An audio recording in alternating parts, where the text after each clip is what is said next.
Oh, that was terrific for this play right here.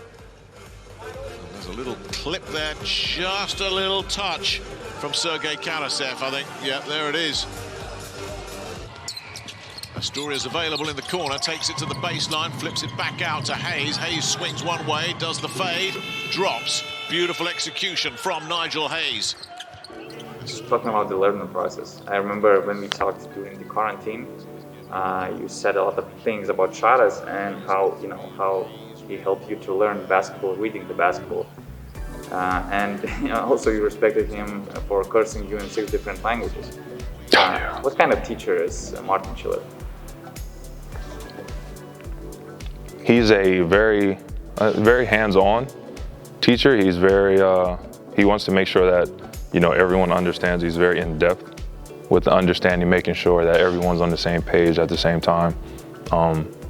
There's a phrase in probably in Lithuanian too, but more than one way to skin a cat, and that just means there's more than one way to teach basketball. There's more than one way to play basketball, and everyone knows. You have with Šaras the visual, demonstrative, loud side of coaching, and then Coach Schiller is, he just says the same information, just not as loud and, boisterous, demonstrative, but they still both get the same messages and points across, and the effectiveness of teaching. And like I said, he does a great job. It's just I feel it's a little unfortunate for him that he'll have to spend, this year and next year always being compared to Šaras. Like he won't ever get a chance to just show this is what I can do, because he's a great coach in his own, but it's just unfortunate for him to have to, be the next man. It would have happened to any coach that comes here. They would have been the same. Well, Šaras did this, Šaras did that, and it's kind of like, it's unfair to him that he doesn't get a chance to, without always being compared to the previous coach, to implement his system, implement his style of coaching and teaching, and then be able to coach and show what he's capable of doing for a season.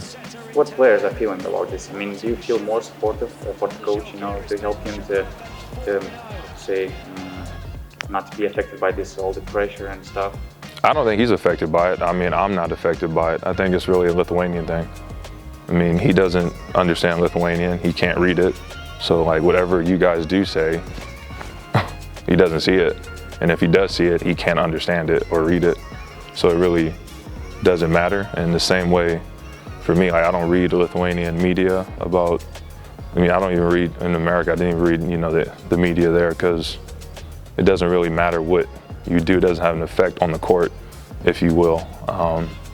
And I guess that's a benefit to him, not being able to understand, read, or hear it, that he's able to just come out and continue to do what he does every day. And I think the Lithuanians feel pressure because they're the Lithuanians. They've been here. They understand what the fans expect, what the fans want, and the foreigners and coach. We're like, okay, we're just trying to win games, and that's what we're here to do. I remember when we talked about your ability to read the game, to understand the game, and other people were also saying that you could be a good head coach in the future. I remember you told that you don't imagine yourself, yelling or something, because sometimes it's just part of your job. And personally, I didn't hear Martiną Schillerį yelling. Maybe the last game against CSKA for Joffrey Levert not getting that rebound. But did he show you another way how you can approach the players? And of course, we can compare the emotions and stuff, but in some way you have to demand the player to make something perfectly. Šaras did it in a very strict way, let's say that. How Martin is trying to get that thing from demand, how he's demanding. Really it's the same way. It's just the responsibility falls on the player to understand that it's the message that a coach is trying to give you. It's not how it's being given to you. Or a better way is like, I give you a box with a gift. It doesn't matter how I wrap it. It only matters what's in the box is what I'm trying to give you. Some people use loud, big, screaming boxes to give you your gift. And some people use a nice wrapped gift and give you your gift. and it only matters what's inside, and that's what the coaches, that's what both styles and any style is really trying to get across, is the message that they give to you. So it falls on the player to listen and go, okay, I might be getting yelled at now, or it might be very calm, but what are they trying to say? They want me to be here on defense. They want me to do this on offense. They want me to do this on this rotation, et cetera, et cetera. And it's really on us to just understand that and then go out and do it. And like you said, there's more than one way to coach. There's more than one way to do a lot of things in this world. And I think both styles of play work. And as you mentioned about me, I would not yell. One of my favorite coaches was my AAU coach growing up. And when we were playing bad, he would call a timeout and he wouldn't even be in the huddle.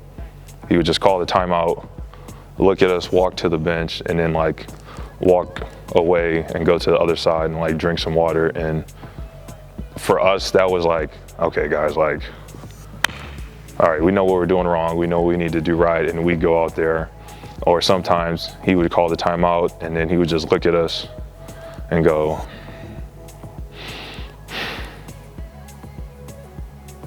and I feel like that's the approach I would use more. I mean, you hear stories about people saying that when they're parents, instead of yelling at them when they're just disappointed, it hurts more than when a parent yells at you. And I feel like that's kind of what comes off when you, that's how I feel it would come off if a coach, you know, just like, I think we can do a little better, don't you? And you're like, damn, you're right, coach, my fault. But the other way works as well. I can cuss you out in 6 languages at the same time. That also works. So it's really just, like I said, it's on the player to understand that, hey, what does he want me to do? Go do it. Simple. Help us to figure out something. When Žalgiris hired Martin, everybody, actually most of us, fans, media, Lithuanians, accepted him as a more kind of American coach, you know, the American way of coaching. As you, yeah, which you guys don't respect at all. Yeah, and no one gave him our own feelings, you know, about him. Of course, right. But there's I mean, that's the point I'm making. You know, it's not an insult to any Lithuanian or European basketball, but he wasn't given a chance from the beginning when he got here. Everyone's like, oh, American coach. Oh, he came from the G League. He's going to be terrible. He doesn't yell. He doesn't care. Like everyone knows that the contrast between European basketball and American basketball. And that's what I mentioned, how it's unfortunate for him that throughout this whole year, and as we're sitting here talking now, that he will never be given a chance to, okay, here's the team, you're the coach, let's see what you can do. It will always be, the doubt has been on him since, you know, he first was hired. Everyone was like, oh, American coach. Even in preseason, they're like, oh, these guys are shooting too many threes. Oh, what is this defense? Oh, what is he doing? He hasn't yelled once. What is Coach Schiller doing? And then, you know, the season starts out great. And oh my gosh, he's great. That's why you don't read it. Now we've lost 3 EuroLeague games in a row, and now it's, oh, we told you guys. So not too high, not too low. Just keep doing the job. You don't win championships, you don't win games, you don't get awards, you don't win anything until the end of the year. It's only been like 2 months, maybe. As you've been on both sides of the ocean, you played in NBA, you played some time in G League, right? Now you're starting your 3rd season in Europe. You're talking with the players, you're talking with people. What do you think? Why Europeans are underestimating the G League, the American, as you said, you know, American head coaching stuff in this? I don't know. I mean, really, it's just perception. First of all, the rules are different in American basketball than they are in European basketball. So the fact that that's a thing changes the game in itself, which is where some of the lack of understanding and sometimes even respect for both sides happens. You know, there's on defense, there's 3 seconds in the key, which completely changes the way the game is played offensively and defensively. The 3-point line is farther back. There's more time in the game. The shot clock and everything, shot clock is the same, but just the idea of shooting a shot, and sometimes there's quick possessions. The foul situation is different in terms of, you know, in European basketball is, you know, use your fouls, don't let someone get an easy basket, where in America it's more like try to get back and play defense, you know, and don't use the fouls unless you have to. You know, a lot of times in Europe it was just as soon as someone dribbles on a fast break, you just grab the guy, and it's kind of like, hey, if you turned around, everyone was back already. You could have saved the foul. And now, so it's just little nuances like that. And it's not to say one is better than the other, but, you know, that's just how it is. And I mean, I don't know, both have great things that they do. Like, I think being able to play and be good and great in Europe will make it easier for the NBA, because I think the rules are looser and there's more freedom of play in the NBA. You know, it's more of a, like, they're both obviously sports, they're just games at the beginning, but obviously in the NBA it's more entertainment than it is sport. You know, it's like entertainment sport, it's more over here, and in Europe it's kind of closer to sport than it is entertainment. Like, obviously fans enjoy it, but I think that's kind of the difference, and you see that in the style of play and the rules. Like, a lot of these games in EuroLeague can be very brutal games to play and to watch. You know, you're just watching teams score, you know, end scores. Like when we play Asvel, it's like a football game, American football game, low scoring game, very hard. Whereas in America, in the NBA, it's 120, 100, you know, lots of shots, dunks flying and everything. But again, it's like NCAA, something like that, no? It's also yeah. It's really the same thing as college basketball, except obviously guys are just bigger, older, and get paid to play. But Europe is just like the NCAA, yeah. So after going through Erdogan and Šaras in Europe, and, you know, being taught in the US, what can you say? Is Schiller more American or European style of head coach? For sure, American. Yeah, for sure, more American. And again, that's not to say one's better than the other, but I would say definitely more the way we practice, the terminology he uses, the way we warm up before games, the way we treat practices, the way we do our two-a-days, the way we talk about the way we're going to play is definitely more American. And that was something that I was telling the guys at the beginning when they were asking, like, oh, so is this how? I was like, yeah, very similar. Like the way we warm up, for instance, we warm up in groups of positions, whereas last year it was just like, go warm up, you know, but this year it's point guards, bigs, forwards, wings, and that's very, you know, American NBA type of warm up, position groups warm up, stretch, get loose, then they get their time on the court, and then you just go through it like that. And again, is one better than the other? No, but it's just different. How players feel when the head coach is also warming up? It was a shock at first, for sure. In Europe, yeah, very big shock that the head coach is running around on the court with you before the game. He's very, like I say, he's very hands-on. Like he's always working out. He works out, you know, the fours with, you know, me, Yankee, and Og, and he's always involved. You know, getting the rebounds, passing around. In practice, he's always involved. He's doing something. He's dribbling in practice, playing defense.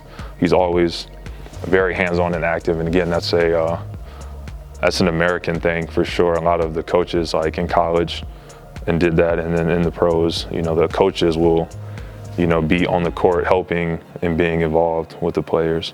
And again, which one's better doesn't really matter, but that's just his way of being hands-on, being involved. He wants everyone to feel and know that it's a team effort, it's an organization effort, and together we're all got to be focused on the same direction, same goal, so we can achieve what we want.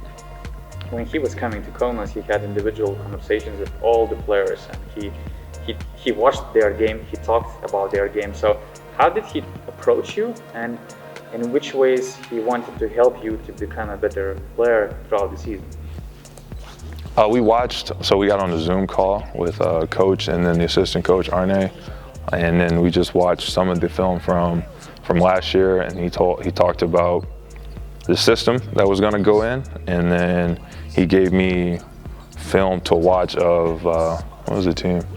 Maybe Bamberg, I think, where either Arne coached or they had like a kind of a similar system to what we use now offensively, and it's something that he wanted me to watch and pick up on. But really, just he was explaining to me how he wanted me to be used to be able to be versatile in defense, be able to stretch the floor, be able to create motion on offense, and keep everything going. I think we do pretty well on offense, right? Would you say?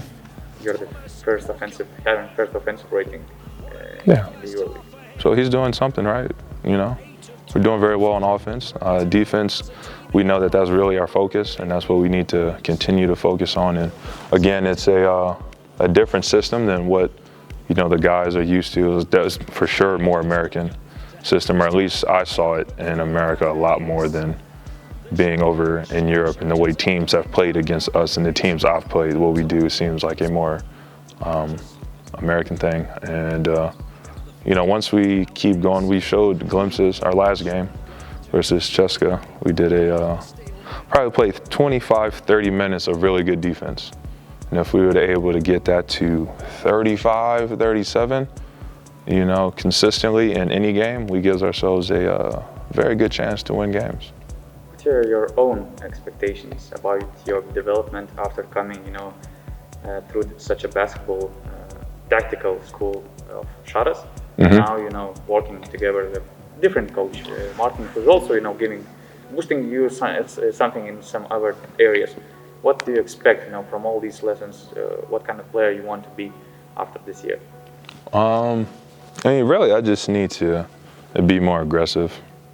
Which is something I've been told all my life, really. And just one of these days, it just needs to finally click. But really, that's all I need to do, is be more aggressive offensively. Really, that's all I need to do, honestly. I think maybe you could tell me differently. I think my defense, I played pretty well defensively. I tried to be solid, help the team, try to be in the right spots. And I think the next step for me helping the team would just be, more contributions offensively. Being aggressive on the offense, does it come from, building some kind of confidence to be more aggressive in the offense? What do you think? I think it's just me deciding to just do it and look for my own. I'm good at shooting shots I'm supposed to shoot. You swing the ball and you're open. It's like, okay, obviously shoot the ball. But then I've always tried to be like, okay, let's get a good shot. Sometimes it just needs to go make a shot, go create a shot. Right? Sometimes it feels like looking at Yeah, that's a problem. I talked about that with Tootie, that sometimes I wonder, would it be better to be not so smart of a basketball player? If you could just go out there and just not think of anything. I just go out there and I just shoot and be like, Nigel, what are you doing? I'd be like, I don't know, I'm just playing basketball. Is that better than to be really, really intelligent about basketball and try to understand and see everything? Which one is better? Probably have to find the balance, as always. Yes. I'm a little more on the thinking too much side. So I just need to get this reckless mindset of there's no such thing as a bad shot. And then then coach goes, all right, Nigel, reel it in a little bit. Then I will find it. I think that's what I should do. Maybe that would be the best, to go from one extreme to the next, and then have coach gradually walk me to the medium spot you're talking about. There's a good balance, and I'm all the way over here. I need to run over there, and then have coach just you know what, Nigel, you were there, you were here. How do you try to learn from it? You can identify your problem, and how do you try to eliminate it from your game? I've been watching a lot of film, and I can see where I'm you probably could have just did something there, right, buddy? Yeah. I watch film of other players in my positions in other EuroLeague games. Obviously, I watch the film of other NBA players that have similar skill sets and things that I do, and I see how they try to score and how they are aggressive in their offenses and with the team that they're on. And again, it just boils down to like really just a matter of me just doing it. I mean, I work really hard. You know, Tootie's in here with me all the time. You know, morning and night we work really, really hard to try to be better. So the ability is there, the skills are there. It's just really a matter of me just deciding like, okay, just go play basketball. Simple, right? It's a simple game. Just take the ball and put it in the rim. The less you think about it, the better, really. Tell me something about your emotions, because sometimes it seems like you can be emotionless during the game time situations. Like you made that great putback dunk in Prienai, and Marek Blažević was he was exploding from the emotions, and you were like, you know, the poker face and stuff. Where does it come from? I don't know. My AAU coach. It started there. Love the guy. Great guy. I just talked to him yesterday, but I mean, that's how he was for us. Like, you know, 14, 15, and 16, 17 years old playing AAU. We're just running around. You know, we're kids, we're having fun, and like one of us would do a really cool dunk, and then like the whole team's going crazy, and then we look at him and he'd just be standing there just like that. So, I mean, I don't know. And I think my mom has kind of helped me be like that as well. It's just something I've done. Like and I had a great football coach in high school, Coach Joe Polka, great guy.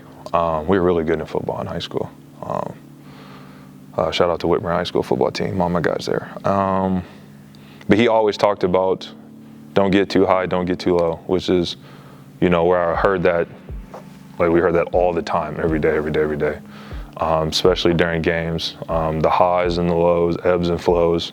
And that's just really where I just always have been ever since then. Is there no need to be that emotional? Because one of my favorite players to watch is Klay Thompson, and you can never tell. And that's something like I've heard he has a mindset of where like, obviously he's like the greatest shooter of all time, so it's probably easier to be like that, but where he has just like, he's not affected by anything he does on offense. Like he can miss 9 shots in a row and his face is the exact same as when he makes 9 in a row. And he just shoots the ball and he just keeps playing, and it's like, okay. Kawhi Leonard's like that as well. Everyone always says that. Super extreme with this, yeah. You just play your play, and maybe that's really how I feel though. Like there's no need to. There are times for it, right? When you win a championship, it's like, okay, boom, let the emotions go. But during a game, if you get a cool dunk, it's like, I don't know, just a dunk. Just keep playing.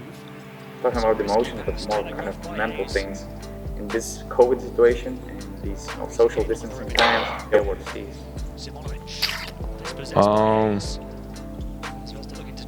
I don't know. It's the same as last year. The only thing that's annoying is not having fans, honestly. Like, I would love to have the fans there. The fans are amazing. And again, I've said this before, but it's really ours. Žalgiris fans are the best fans that I've ever seen and played for. And like I told you this last year, like when we lost 9 in a row and it was still sold out, that's when I was like, okay, you guys won. You guys won me over. And they're great. And it'd just be great for all of the teams, you know, not just us, but to play games in front of fans, to give fans and people the, you know, the break from life. And that's kind of really what sports has turned into for a lot of people, is a break from life, you know. Not everyone has wonderful, glamorous lives. You know, people work hard, they go to their jobs, and they get that 2.5 hours to come to a game and just let all their energy out and go crazy. And obviously that's what happens. You see the fans, they go crazy, are ridiculous. All that energy, I'm like, get just some good release, have some fun, watch a game, you know, and we definitely appreciate having them there. So that's kind of the, also COVID testing. Oh my gosh, getting that thing in your nose all the time. brutal. Didn't get used to it. No, okay, I will say this. My first time when I got here, I cried. It hurt so bad. Whoever that lady was, and I hope you see this, I don't ever want to talk to you again in life. Because like, she just kept going and going. And I'm sitting there dying. And I texted my mom, I was like, Mom, don't leave the house. Because if you have to do this test, it's horrible. But now they're okay. Now it's just like, it's 3 seconds of just, and it's over with. So it's fine. And my last question, we're facing the Milan team tomorrow. And for me personally, it seems like the Milan team is like a good kind of checkpoint for your progress bar here in EuroLeague. Probably you remember your first game against Milan when you had that shot as practice the next day of closeout situations. Then the second game where you had a career high against Milan. And now you're facing Milan for the third time. And in what kind of, you know, where can you put yourself in that progress bar? And how do you feel about yourself, you know, progressing in the EuroLeague? I don't be able to see just the understanding of it. Like, I feel like I understand how the game is played, and really the game is just, there's a game inside of a game, like with the way guys get fouls called for them, with the way plays are ran, plays are called, the way the pace is played, especially with certain teams. And it'll be good to just see, that's usually what I tell myself what you're talking about, is if I have a good game against one team, and when we play them again, I was like, okay, I have to have at least a similar game, right? And if I have a bad game, I say, okay, I have to have a good game now versus them. So like you said, last year, the first game was, yeah, Shars, he spoke so kindly to me after that game, after the first one. It's great, very nice words. Second game, you know, I did much better, which was good, and we needed that win, so it'd be good to just come out. But I think the important thing is to not worry about the question you asked me. I think the important thing is to just go out and play. And I think the question you asked me is what I do, which is what I shouldn't do. So right now I'm blaming you for making me overthink things, because I don't think it's that important for me to worry about that. What really is important is, did you prepare yourself to play the game? Yes. Now just go play the game. And whatever happens, happens. Really.